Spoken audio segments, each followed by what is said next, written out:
एक छोटे से गांव में एक नन्ही सी बच्ची रहती थी जिसका नाम आयशा था।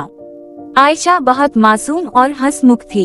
इसे जानवरों और परिंदों से खास मोहब्बत थी। हर सुबह वो गांव के करीब एक बाग में जाती और वहां बैठकर चिड़िया और तितलियों के साथ खेलती। एक दिन जब वो बाग में बैठी थी तो अचानक उसे एक जख्मी कबूतर नजर आया। कबूतर का पर जख्मी था और वो उड़ नहीं पा रहा था। आयशा ने फौरन अपनी दोपा का टुकड़ा फाड़कर कबूतर के पर बांध दिया और उसे अपने साथ घर ले आई। उसने बहुत प्यार से कबूतर का ख्याल रखा, उसे दाना और पानी दिया। चंद दिनों में कबूतर बिल्कुल ठीक हो गया।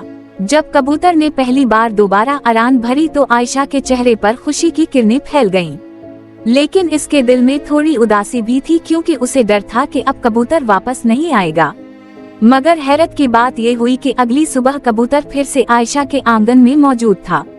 कबूतर हर रोज आयशा के पास आता, कभी वो इसके साथ खेलता, कभी बाग तक साथ जाता।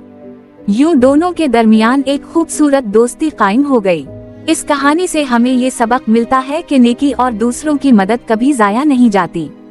अगर हम छोटे छोटे काम भी खुलूस के साथ करें तो वो हमारे लिए खुशियां ले आते हैं।